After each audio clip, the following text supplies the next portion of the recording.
By the time Sugar Ray has put away his first opponent since leaving the army, a second-round knockout of Izzy Genazzo, who once held the Maryland version of the World Welterweight title, on the 13th of October, Jake LaMotta has fought 10 more fights. These include 2 more matches with Fritzy Zivic, getting another split decision in LaMotta's favour, and finally a unanimous decision that finishes their feud. He's also beaten his other Pittsburgh rival, Ozzie Harris, although both of these are split decisions. His single loss has come via a match with a light heavyweight called Lloyd Marshall on the 21st of April. Marshall easily outpoints his lighter opponent, cutting LaMotta's cheek in the 4th, staggering with left hooks to the head and body in the 5th, and splitting his nostril in the 8th. However, just like everyone else, Marshall fails to knock LaMotta down. Then in the 10th round, the crowd are brought to their feet as LaMotta, sensing fatigue in his opponent, goes for broke. He unleashes a sudden flurry of punches in one last-ditch effort. This is not enough for the knockout, but it's just enough to keep the Bronx Bullet legend alive. It will have to sustain him for a while. His next match is on the 29th of September, where he secures a unanimous decision over George Cochin. Then they have a rematch in November where LaMotta wins via technical knockout. Robinson now makes up for lost time in his campaign for the World Welterweight title. He tears through 7 opponents, stopping 5 of them. The other 2 are unanimous decisions, one of which is a significant future opponent called Tommy Bell on the 16th of January 1945. Since Valentine's Day in the USA that year saw 2 boxing matches of note. Neither of these were classic fights by any stretch of the imagination, but they were telling nonetheless. At the auditorium in Oakland, California, Henry Armstrong delivered his farewell performance, losing on points to the mediocre Chester Slider. His swan song performance should have been the noble sending off Sugar Ray had given him 18 months previously, but his crippling debt had forced him to fight 21 more times. Incredibly, Armstrong had won more than he had lost, including taking his final match against his old rival Willie Joyce, and he'd even taken part in an exhibition tour with the US Army. However, this last bout had convinced him enough was enough. He'd open up a nightclub in Harlem before retiring to St. Louis, Missouri, where he would be ordained as a Baptist minister and live out a generally peaceful retirement. The other fight happened at the Chicago Stadium, where Sugar Ray Robinson gave the boxing world another wham-bam thank you man by knocking out George Costner in 1 round.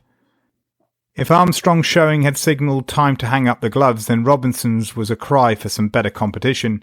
He found it later that month, just over 2 years since their last clash. Sugar Ray Robinson fought Jake LaMotta for the 4th time. Robinson comes in heavier than their previous encounters at 149 pounds. LaMotta was at 158. Perhaps the extra weight helps sustain him from another knockdown. As previously, he works the outside and stings the Bronx Bull with vicious jabs. Then, in round 6, LaMotta unleashes his fury and breaks through. Robinson is driven into the corner where LaMotta burrows in deep with lefts and rights, upstairs and downstairs. It's his only moment for the night. Few people can disagree this is Robinson's fight, as he continues to pick off the Bull with his lead hand and keeps springing his familiar traps with the right uppercut. However, there is clearly still another competition going on here that LaMotta is confident he is winning. Robinson still hasn't knocked him down. In Jake's mind, it's still 3-0 to the Bull. Sugar Ray Robinson gets another abrupt check on his impeccable record in his very next fight. He is taken by surprise in his matchup with Puerto Rico's Jose Bazora. Robinson establishes his early lead in the first 5 rounds, but Bazora comes back hard in rounds 6 to 9. Only a final round performance by Robinson saves him from a second loss in his professional career. The referee and the press call it even, with each of the judges split on whether Robinson or Bazora won the bout. By contrast, LaMotta's next 5 fights give him a rare first-round knockout against Lou Schwartz, another old rival. He then knocks out George Costner in round 6. Now fighting more regularly than Robinson, he keeps piling up victories and they share competition. This includes Tommy Bell, who he defeats by unanimous decision before stopping Jose Bazora in round 9. Yet again, promoters start looking at these 2 crowd-pleasing pugilists and their seemingly unfinished business. It's the 26th of September 1945. Sugar Ray Robinson and Jake LaMotta have agreed to fight for a 5th time. To make matters a little different, they're going to fight for 12 rounds. This will be the first time Robinson has entered a fight scheduled for more than 10. Clearly, it is LaMotta's idea, having gone a similar route with Fritzy Zivic. Perhaps Robinson's team think it would be good practice for their man to prepare for when he fights for a title. LaMotta is counting on Robinson to come out hard early and then coast through the rest of the match. This is what happens, and as far as Judge Arthur Oberg is concerned, LaMotta's work rate is enough for him to be considered the clear winner. However, he's in a minority, and the bull ends on the wrong end of a split decision. The press see it as Robinson's boxing cleverly by establishing a firm lead in the early rounds and then backpedaling cautiously for just the last 3. The crowd are not impressed and boo that decision. Robinson concedes that it was the toughest fight he ever had with LaMotta. Nevertheless, the two won't meet again for 6 years. They had different roads to travel. Unfortunately for both boxers, their paths were hindered by one very difficult toll booth, the mob. It became increasingly obvious that the mafia had a strong influence over the fights being held in the big cities. Frankie Carbo, a member of the Lucchese crime family and Murder Inc., the enforcement arm of the National Crime Syndicate, became a boxing promoter. He was joined by fellow hitman Frank Blinky Palermo. They began to fix fights in the 40s, owning several fighters outright. One of these boxers was Billy Fox. By 1947, it became apparent to LaMotta that he wasn't going to get a shot at the world middleweight title anytime soon without some form of influence. Since his 5th encounter with Robinson, LaMotta had fought 15 times, winning 13 with 1 new draw and a split decision loss on his record. It would be his younger brother and manager Joey who would have what now seemed like the inevitable desperate talk with Palermo, Mr. Gray. LaMotta had been blacklisted for years for not agreeing to work with the mob. Now he was desperate to move forward in his career and accepted this would be a necessary evil. A brief meeting of eating humble pie was held at Jake's house, and it was decided that LaMotta would lose in the 4th round against Billy Fox. In return, he would get a shot at the title. In 1960, Jake LaMotta will testify before the Senate Hearing Subcommittee on Antitrust and Monopoly of Boxing regarding throwing the fight and his dealings with the mob. He told the court, quote, "Make these city boys see. It wasn't fear. It wasn't cowardice. It wasn't even money. It was the only way. The only way to get my shot. What was mine. I'd earned it. Nobody would give me a chance. 5 years as the uncrowned champion. I deserved that shot. I did what needed to be done." End quote. The deed is done on the 14th of November at Madison Square Gardens. LaMotta will not go down in the 4th, but he stops defending himself. His self-flagellating philosophy allows him to take tremendous punishment, and the referee is forced to intercede, giving the technical knockout to Fox. Years later, LaMotta says, quote, "The first round, a couple of belts to his head, and I see a glassy look coming over his eyes. Jesus Christ, a couple of jabs and he's going to fall down. I began to panic a little. I was supposed to be throwing a fight to this guy, and it looked like I was going to end up holding him on his feet. By the 4th round, if there was anybody in the garden who didn't know what was happening, he must have been dead drunk." End quote. Word was already out prior to the bout, ruining the betting scam the mob had planned for the bout. As much as he enjoys the spotlight, LaMotta has always been proud about his honesty. The entire incident must stick in his throat, and his performance is not convincing. News reaches the New York State Athletic Commission, one of the major associations that licenses boxing in the USA and recognizes world champions. They question LaMotta for 3 hours after the fight, but he knows better than to give up the real reason why he has lost to Fox, instead revealing the fact the doctors forbade him to box because he had a spleen condition. The NYSAC decide to suspend him indefinitely for concealing this medical condition. Nevertheless, news travels fast around LaMotta's hometown, and pretty much soon everyone knows what has happened, forever tarnishing his reputation. He was back fighting the following year in June and won 3 fights in a row via technical knockout. The mob isn't happy with what has happened. In addition to sacrificing his pride and reputation, Jake LaMotta has to pay them $20,000 to hold up their end of the deal. However, he won't get the promised shot at the title until 1949. As for the hapless Billy Fox, he won't last long against the pros and will lose his next two fights. The second of these was for the light heavyweight championship, where Gus Lesnovich would knock him out in the first round. Lesnovich had knocked him out previously when he had contested for his title, and the fight LaMotta had thrown had been part of his comeback trail. Fox would be abandoned by the mob with little money to show for the years of punishment he suffered in the ring. Meanwhile, Sugar Ray Robinson had been more successful in fighting the temptation from the mob. He was long overdue a shot at the World Welterweight Championship, and the fact he wouldn't do a deal with Palermo or Carbo or any of the other fixers more than likely stopped this from happening for a long time. However, it has been very evident since he first fought LaMotta that Sugar Ray Robinson is the best welterweight not wearing the belt.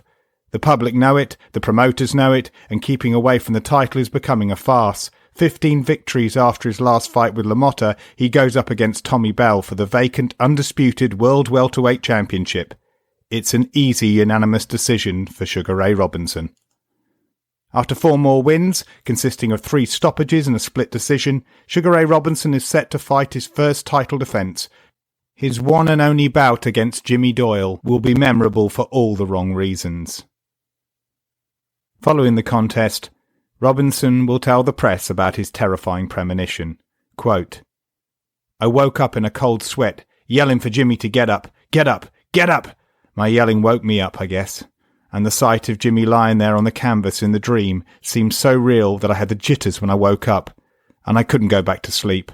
I just laid there tossing around in bed. And I felt lousy the next day. And in the back of my mind I felt scared every time I thought about the coming fight." End quote. This is the first fight since Henry Armstrong that Robinson doesn't want. It will take a priest to convince him that this is just a dream. The fight goes ahead, and the tragedy occurs in round 8, when Doyle is knocked out, never to regain consciousness. Some ponder, as they have done in the past when a weak jab from the hulking heavyweight Primo Carnera apparently sent Ernie Schaff to his grave, that the damage had already been done in a previous match. Schaff had been on the receiving end of Max Baer's massively destructive right hand 6 months earlier, the same hand that had previously killed Frankie Campbell. Now it is speculated whether Robinson's lethal left hook to the head that had bounced Doyle off the canvas was entirely responsible for killing him, or if the root of the problem lay in the beating he had received the previous year by Artie Levine. As a point of interest, Robinson would declare many years later on a TV show that Levine was the hardest hitter he ever faced. Following the tragedy, Robinson set up a trust fund for Doyle's family, donating $50 a month for 10 years. After learning that Doyle's intention was to buy his mother a house, Robinson uses money from his next 4 bouts to fulfill his tragic opponent's wishes. Sugar Ray Robinson will continue to win for the rest of the decade, including 3 title defences. However, he's met with a similar problem he has always faced when competing in the welterweight division. He has no real competition. If the challenge wasn't tempting enough, Robinson was beginning to struggle with his own weight, and the middleweights offered bigger financial rewards. He will have to wait in line. This is the division that Jake LaMotta has fought in since he began his career. Now, after all the fights he has suffered and the Faustian pact he has made, he gets his chance to face Marcel the Casablanca Clouter Cerdan on the 16th of June 1948. Considered by many to be France's greatest boxer, Cerdan was born in the little Paris region of Sidi Bel Abbès in Algeria. He fought his early career in Morocco and France before fighting across Europe to capture the European welterweight and then middleweight championship. Up to this point, his only defeats in 108 contests came by 2 disqualifications. The majority of his decisions had come via knockout, which only enhanced the excitement surrounding his fights. Then he lost the European title on points to Belgium's greatest boxer of the time, Cyril Delanoy. He won it back on the same terms in a rematch before casting his eye on bigger goals. So good was his reputation and standing that he was immediately pitched to take on the refined slugger Tony the Steelman Zale for the undisputed World Middleweight Championship. This is his first match in the USA. Zale had just won the belt back at the end of a celebrated trilogy of fights with Rocky Graziano.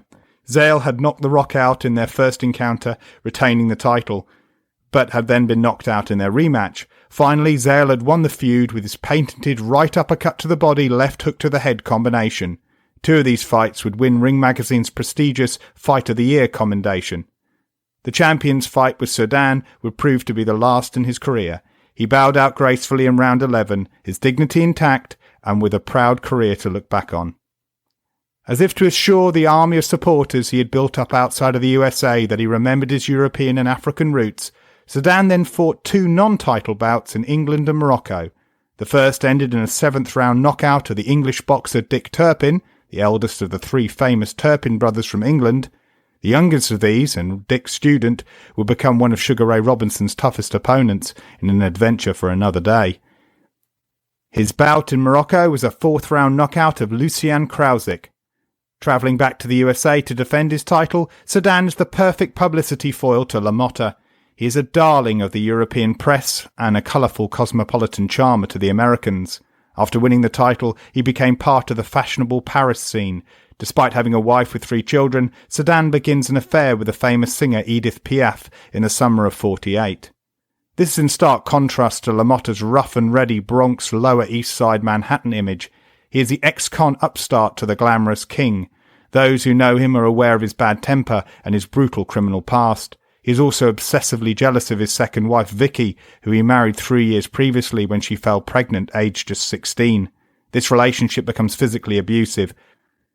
Then there are the boxing purists who despise the disrepute LaMotta has brought the sport into when news was leaked he threw the match against Billy Fox, despite years of resisting the mob and being denied a shot at the title for his defiance.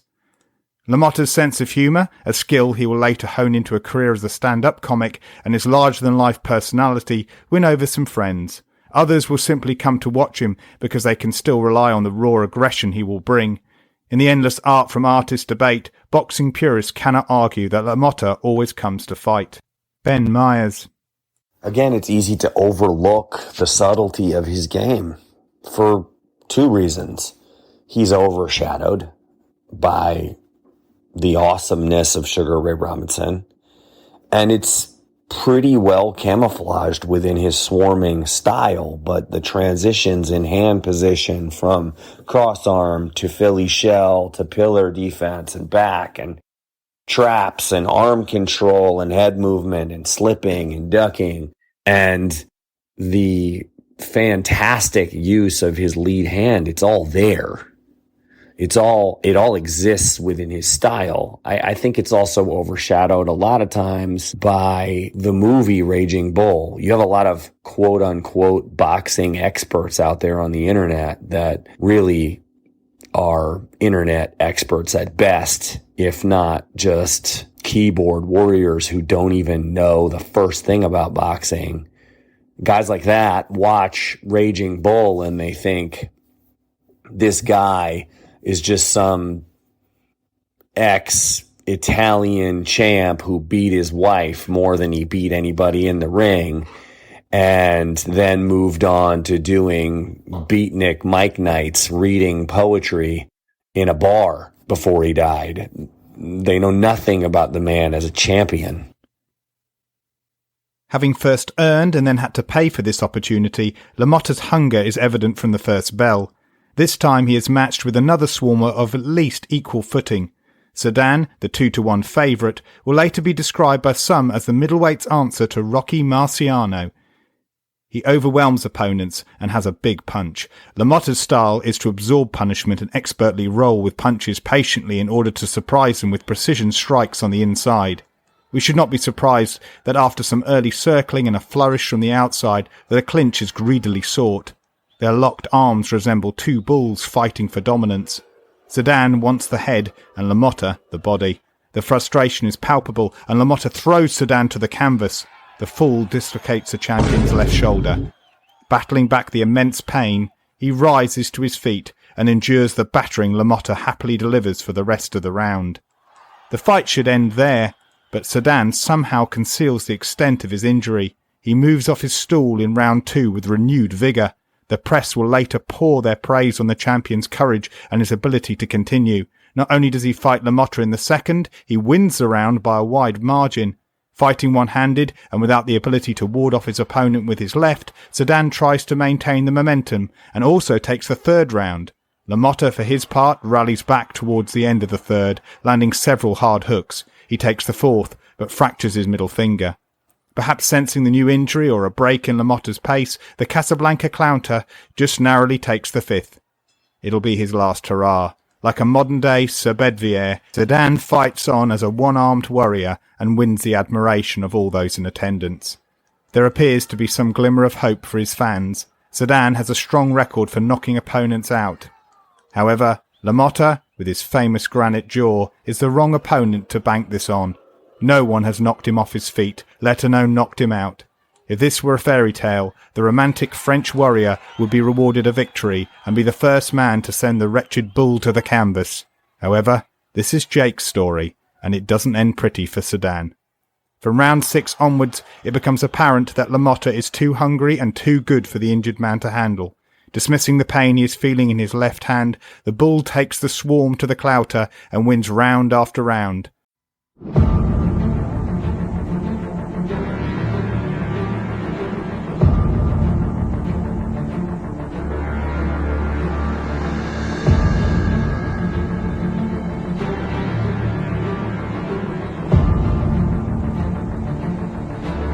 Round 9 finishes with the champion cornered and not answering 104 punches machine-gunned in by his opponent. His corners step in after the bell and refuse to let their man leave his stool for the next round. By hook or by crook, Jake LaMotta is now the middleweight champion of the world.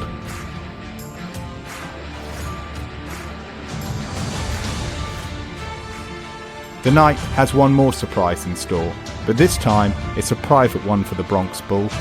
After the fight, a local from his old neighbourhood asked to see him in his changing room. Jake will later recount it was the night he saw a ghost, for there stood in front of him is the beaming face of Harry Gordon, the same bookie he had mugged and left for dead. Gordon will never know that the local boy he was congratulating was the same unseen figure who had knocked him unconscious and stolen his day's takings, all those years ago. It's a story that LaMotta won't tell until Gordon really is dead. For all the many terrible crimes and vices that LaMotta will self-flagellate his body and soul over, he now knows that he isn't a murderer. Never shy from the spotlight, Jake LaMotta will declare he will be a fighting champion. It's an important distinction to make when one considers how comparatively rare title matches were for defending champions in the first half of the 20th century. Part of the many traits that have helped Joe Louis become beloved of so many is the fact that he has put his title on the line in every professional fight since he won the World Heavyweight title in 1937.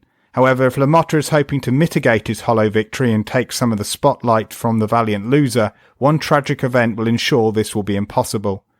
A rematch is set for the 28th of September. However, in an ironic twist, the fight is postponed for 6 weeks after LaMotta injures his own shoulder. The two will never meet again. Before Cerdan begins training camp, he decides to visit Edith Piaf, who is singing in New York. He boards a Lockheed L749A Constellation Air France Flight 009 at Paris-Orly Airport on the 27th of October and is accompanying 36 other passengers and 11 crew members. Amongst his celebrity companions on the flight is the Walt Disney marketing executive Herman K. Kamen. Kamen was instrumental in monetizing the Mickey Mouse image that saved the Disney brothers in the 1930s and established the iconic brand we see today.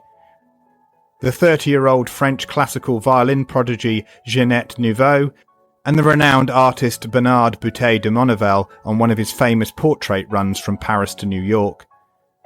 Affectionately known as Connie, the L749s were only rolled out a year previously as the first Lockheed Constellation to regularly cross the Atlantic Ocean non-stop. However, this would not be the schedule for the new improved model.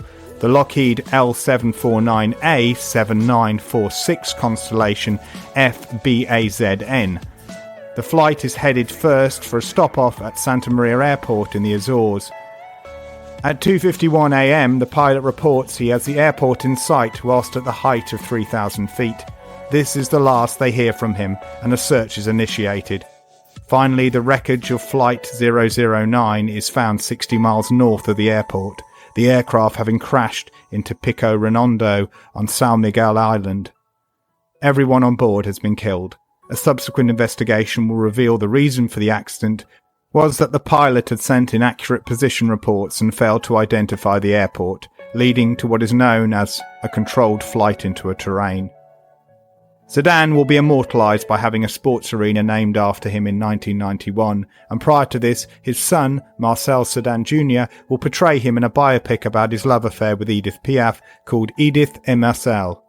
He will crop up again as a sporting character in the 2007 Piaf biopic La Vie en Rose. However, his most enduring legacy will be in Piaf's love song dedicated to him, Hymne à l'amour, Hymn for Love. That was released a year later. It will be covered and also be translated into English and Japanese within years of its release, and up to the present time by artists such as K-Star, Mary Hopkins, Cyndi Lauper, Fubuki Koshiji, Keiko Masuda, and Atsuko Maeda. The day after Cerdan's death, Jake LaMotta will offer his own tribute. Quote, "You had to fight him as I did to know what a fine sportsman he was." End quote.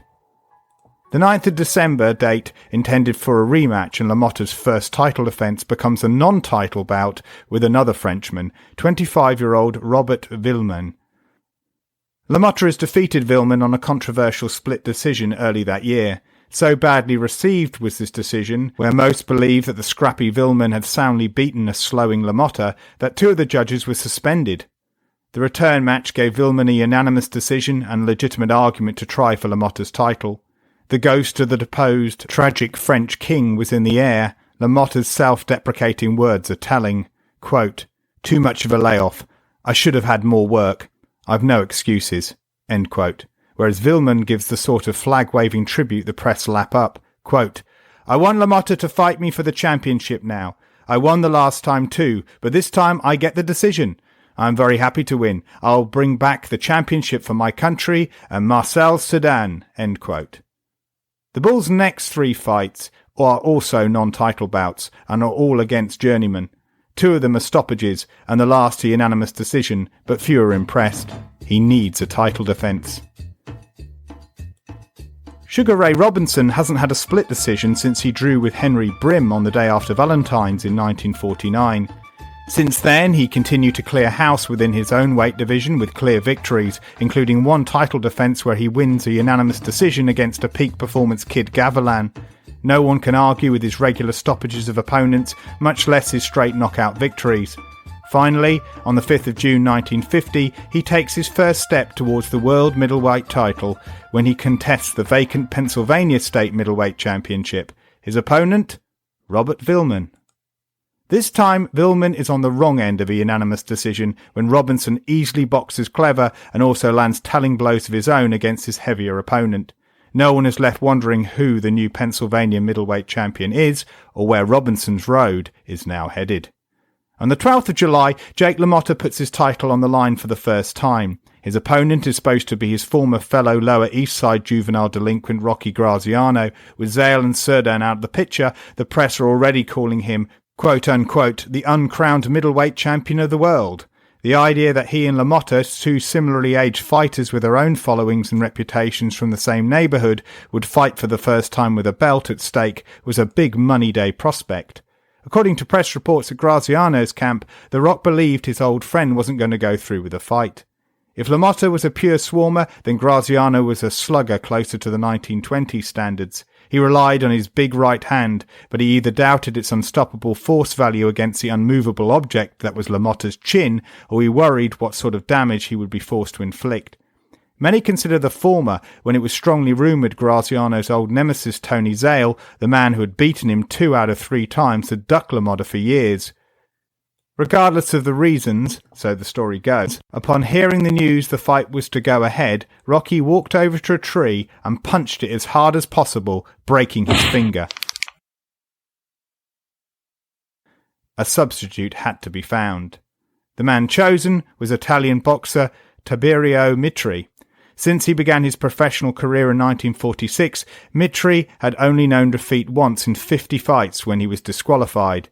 He now has Cerdan's old European middleweight title, having defeated Cyril Delanoy and defending it against France's Gene Stock. 20 years later, writing in his autobiography Raging Bull, Jake LaMotta will offer a view that contradicts the press's praise of Mitri. According to the biography, the press were making comparisons between Mitri and Cerdan, describing the European champion as a pretty good fighter and a lot like Cerdan in that respect. Retorting with his typical candour, not to mention revealing bitterness towards the dead champion he never expressed publicly at the time, LaMotta says, quote, "Like Cerdan, he wasn't," end quote. Jake LaMotta retains his world title with the unanimous decision. He doesn't think much of Mitri staying the distance, stating his unbalanced fighting style made him difficult to knock out, and he was satisfied with just piling up the points. On the 9th of August, Robinson decides to defend his welterweight title at the same time as he campaigns for a shot at the middleweight, possibly taking inspiration from Henry Armstrong's multi-divisional championship days. He wins on points against Charlie Fusari. Just over 2 weeks later, he proves his standing in the middleweight ranks by defending his Pennsylvania state title, and to remove any doubt regarding his previous draw against Jose Bazora. He knocks the Puerto Rican challenger out in the first round, demonstrating his serious intent to rule this heavier division. 10 days later, he is in Brooklyn to win a unanimous decision over Billy Brown in a non-title match. Laurent Dontuil has fought the best in the middleweight division. The French-born boxer now resides in Canada and is often publicised as the Tarzan of Buzenaville. He is ranked one of the top 3 French boxers of the era, along with Marcel Cerdan and Robert Villemain. Perhaps spurred on by Villemain's success against LaMotta, he successfully campaigns for an opportunity to take down the Bull, but with the title on the line. It's a risky proposal for LaMotta. Dontuil defeated him in their last encounter. The first match had seen both men open up gashes in their opponents' faces, leading to examinations from the ring doctor at the end of rounds 5 and 6. In the end, however, Dontuil had been clever to avoid LaMotta's bull rushes and not been drawn into his brawls. Despite his Tarzan nickname, Laurent is no wild swinger. He had cleverly fought LaMotta off the back foot for the full 10 rounds, scoring enough punches to gain a unanimous decision. On the 13th of September 1950, Dontuil and LaMotta give Ring Magazine their Fight of the Year. For 14 rounds, Dontuil easily manoeuvres around LaMotta and scores decisively. By the 15th round, LaMotta's famous stamina appears to be waning, and Dontuil keeps up the momentum. He has the fight in the bag. Perhaps, he thinks, as many others thought before him, he will be the one to finally knock out the Bronx Bull.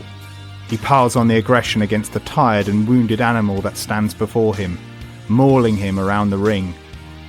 From a collar tie, he lands a hard right uppercut, and then he connects with overhand rights.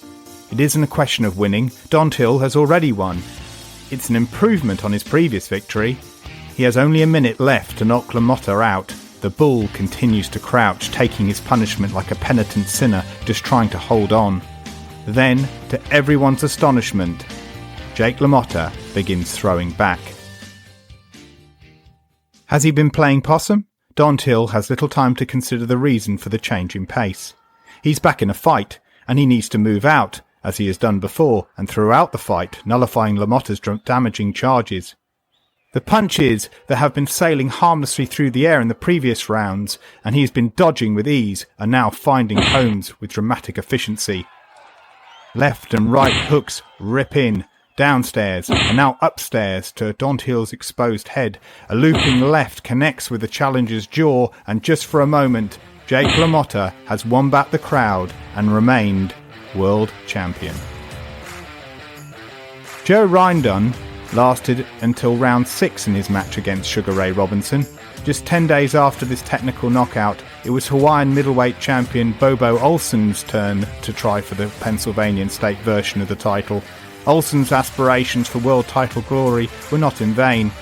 He will eventually get his belt and become the longest reigning champion of the division throughout the 1950s. However, today is the 26th of October 1950 and he is fighting Sugar Ray Robinson for the first time. Olsen falls in the 12th round and Robinson turns his eyes to the world title. Perhaps inspired by his defeat of the Hawaiian champion, Sugar Ray Robinson's management send him on an international tour. Not only will Robinson prove he is worthy by taking out all the other middleweight contenders, he will defeat European fighters on their home turf.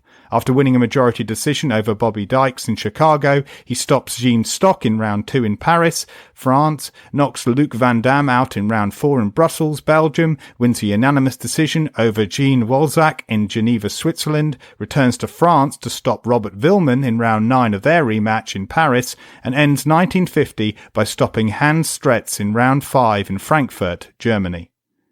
A date that now seems inevitable is set. Sugar Ray Robinson will face Jake LaMotta for the World Middleweight Championship on St. Valentine's Day 1951. After 6 years, the two old rivals will meet for the 6th and last time in their first title match together. How much thought and emotion is behind this event at the time is difficult to pull from the mythology that has built up around the fight. 22 years to the day and just 2 miles around the corner from the location where Al Capone's gunman orchestrated the St. Valentine's Day massacre by assassinating 6 members and 1 groupie from Bugs Moran's Northside gang, another event will bear the title.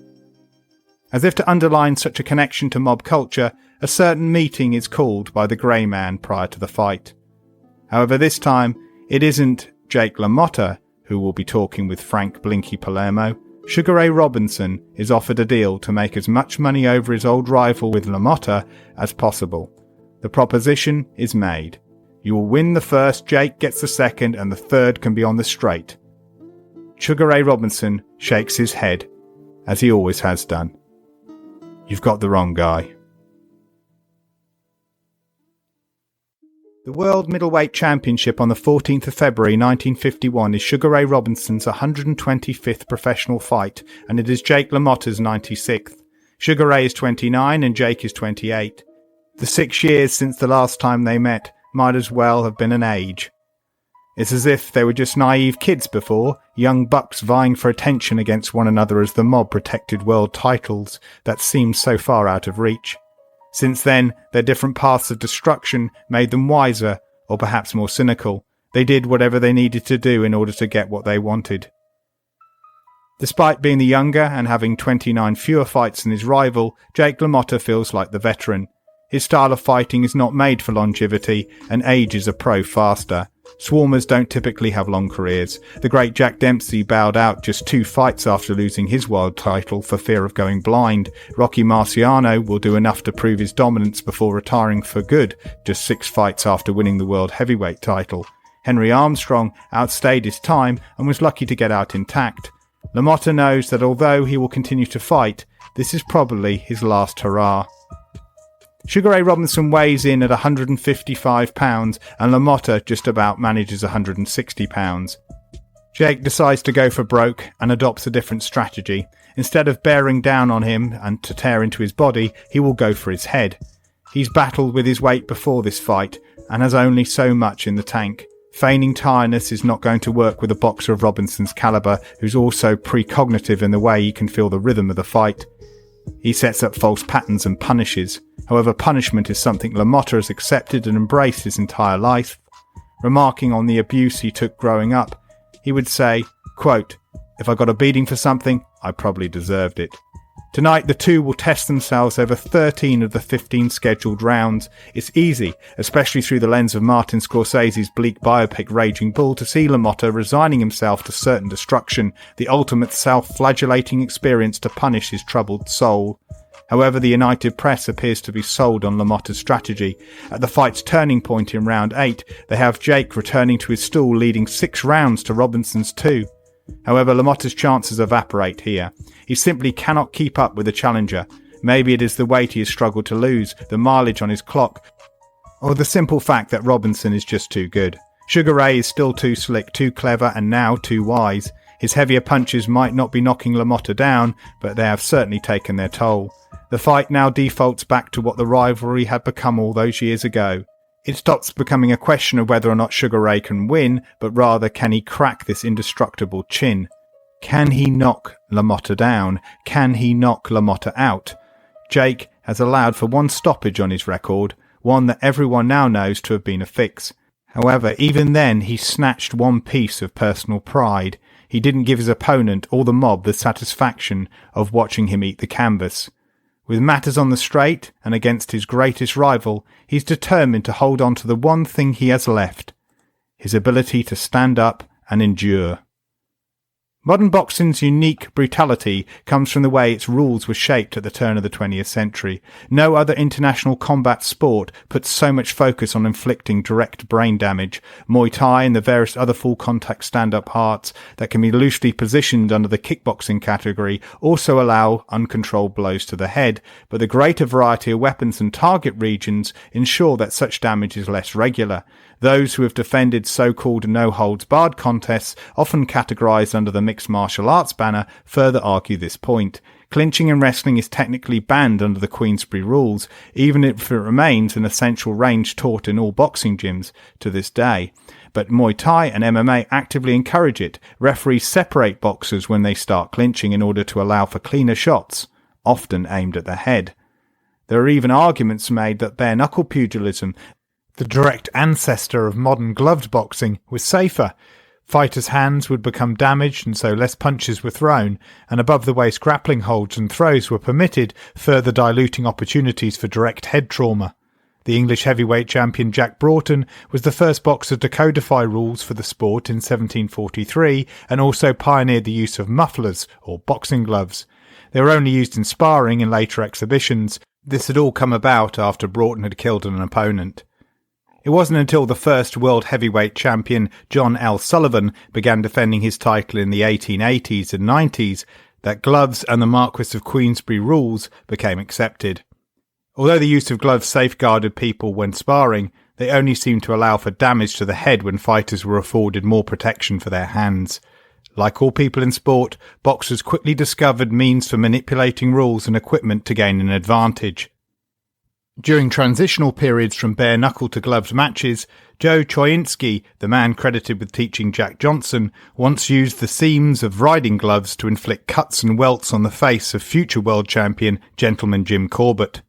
During LaMotta and Robinson's era, Willie Pep infamously decided to abandon his outboxing style and play his great rival Sandy Sadler at his own game in two of the dirtiest matches in modern boxing history. Amongst the tactics used were lacing his opponent's face. These two fights for the world featherweight title, the third and fourth in their feud, ended with Pep unable to continue due to injuries. Harry Greb and Fritzy Zivic similarly offered up this type of disfiguring dirty boxing. It all harked back to the pretty horrific days of American gouging or rough-and-tumble no-holds-barred contests. However, it's a fair argument to say that the means used to mitigate against such tactics resulted in a clinical art of inflicting brain damage. Many have and will argue that no sweeter executor was Sugar Ray Robinson. Aptly named, he totally dismantled his old rival in rounds 9 to 13 of their final confrontation. His selection of tools to inflict damage to the head were given full rein as he picked his targets at will. Few can believe that Jake LaMotta will launch a surprise reprisal as he had done in the previous fight. This is a real slaughter. Much will be made of the final moments in round 13 when referee Sank Sikora stopped the bloodshed. Since round 9, Jake LaMotta has been absorbing Sugar Ray Robinson's Sunday punches. Knowing LaMotta's true talent, one that few others will come close to replicating, his ability to roll with punches, Sikora is careful not to step in too early and rob the champion of his title. However, when the bloodthirsty crowd start turning their shouts into cries to stop it, it's very difficult for Sikora to ignore what's going on. Reading through the many accounts written in recent years, it's easy to see the LaMotta and Scorsese influence. The real footage of the fight reveals something that occurred much faster. LaMotta plods through the 13th round, making pawing gestures with his lead hand and catching a clinch when possible, only to be separated by the referee. Robinson, for his part, looks tired, but not the sort of tired Dortil exhibited in the previous match. He isn't worn down or punched out. He's nowhere near it. However, there is a look of incredulity and frustration. How much has LaMotta goaded and baited him to finish the job? For 2 painful minutes, he fights a man who offers nothing in retaliation to the lightning-fast combinations hitting their target every time. If Robinson asks the referee to stop the fight, as some recent accounts will say, it cannot be seen in the fight footage. Unlike Ike Williams' total decimation of Bo Jack in 1948, there's no clear moment where the fighter inflicting the damage pauses and looks to the referee to request mercy for his opponent.